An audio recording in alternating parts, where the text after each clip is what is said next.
ఉమ్మడి వరంగల్ జిల్లాలో కూడా వరదలు అతలాకుతలం చేస్తున్నాయి.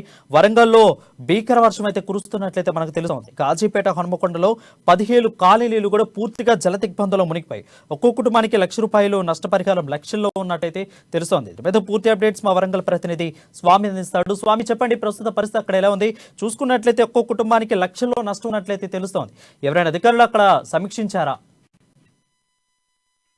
Good evening Varun. మొత్తానికైతే ఉమ్మడి వరంగల్ జిల్లా వ్యాప్తంగా కాజీపేట, వరంగల్, హన్మకొండ ట్రై సిటీలను ఆనుకొని మాత్రం ముప్పు ప్రాంతాలు 10 నుంచి 15 కాలనీలు మాత్రము ముప్పు ప్రాంతాలకు గురైన చెప్పుకోవచ్చు. ఇది జల దిగ్బంధంలో కూరుకుపోయిందని చెప్పుకోవచ్చు. కానీ మొత్తానికైతే కలెక్టర్ సిద్ధా పట్నాయక్ కూడా, మంత్రి ఎర్రబెల్లి దయాకర్ రావు, అట్లాగే సత్యవతి రాథోడ్ కూడా వీళ్ళంతా సమీక్ష సమావేశంలో కూడా మొత్తానికైతే కాలనీ వాసులకు ఎప్పటికప్పుడు సహాయ చర్యలు తెలుస్తా ఉంది. మొత్తానికైతే సహాయ చర్యలు చేపట్టిన ములుగు జిల్లాలో కూడా మంత్రి ఎర్రబెల్లి దయాకర్ రావు, అట్లాగే భూపాలపల్లి కూడా వాళ్ళ సహాయక చర్యలు తీసుకుంటున్నారు చెప్పుకోవచ్చు. మొత్తానికైతే అక్కడికి ఆర్మీ హెలికాప్టర్ ద్వారా కూడా సహాయాన్ని అందించడానికి కూడా ఆ ములుగుతో పాటు ఆ భూపాలపల్లి జిల్లా కూడా చేరుకున్న పరిస్థితి కనపడుతుంది. కానీ మొత్తానికైతే ఇవాళ బీజేపీ రాష్ట్ర ఎన్నికల ప్రచార చైర్మన్ హైదరాబాద్ ఎమ్మెల్యే కూడా ఇవాళ వరంగల్కు రావడం జరిగింది. మొత్తానికైతే తులసి బార్ చౌరస్తాలో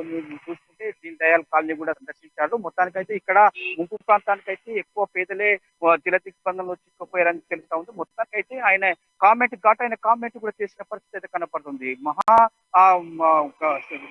అంటే ఉన్నత ఆయన గ్రేటర్ వరంగల్, హైదరాబాద్ తరహాలో కూడా గ్రేటర్ వరంగల్ తీర్చిదిద్దుతాము, మొత్తం న్యూయార్క్ టైప్ లో కూడా ఇవాళ ఉమ్మడి వరంగల్ జిల్లాను చేస్తానని చెప్పిన కేసీఆర్ ఇప్పుడు ఏమైంది అని చెప్పి కూడా ఆయన కామెంట్ చేసిన పరిస్థితి అయితే కనపడతా ఉంది. మొత్తానికైతే ఉమ్మడి వరంగల్ జిల్లాలో బీజేపీలో ఒక ప్రెస్ మీట్ అయితే నిర్వహించారు.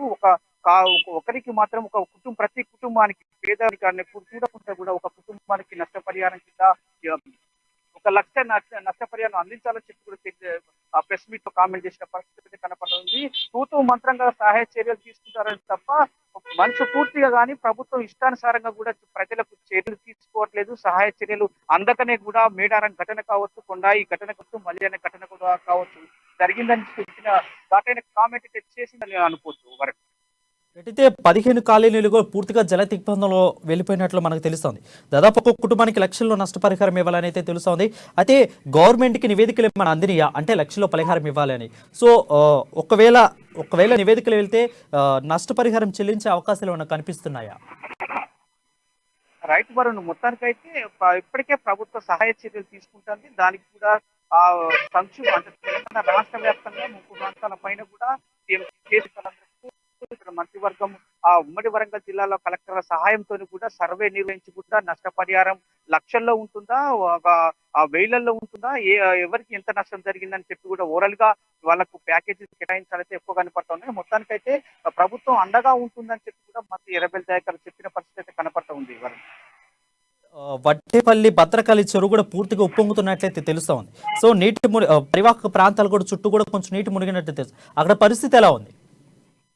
రైతు వరుణ్, ఇటు హన్మకొండకు ఆనుకొని ఉన్న వడ్డపల్లి చెరువు కూడా ఒక్కోసారి భారీ వర్షాలకు ఉప్పొంగడంతో కూడా ఇటు వరంగల్ నడిబొడ్డున ఉన్న భద్రకాళి చెరువు కూడా ముప్పు ప్రాంతాలకైతే ఉప్పొంగడంతో కూడా మత్తళ్ళు పడి కూడా ముప్పు ప్రాంతాల కాలనీ వాసులకు ఇంట్లో నుంచి బయటికి రాకుండా జల దిగ్బంధం చేసిన పరిస్థితి అయితే ఈ 2 చెరువులు చేసినాయని చెప్పుకోవచ్చు. మొత్తానికైతే ఈ చుట్టుపక్కల అంటే చుట్టూ పదహారిగా తూత్పాలికగా లెక్క తాత్కాలికంగా చేశారు పనులే తప్ప సిమెంట్ కాంక్రీట్ తో చేసి చుట్టూ ప్రహరీ కూడా తిప్పి ఆ నాలాలు కూడా సరిగ్గా సిమెంట్ తో చేస్తే బాగుండేది.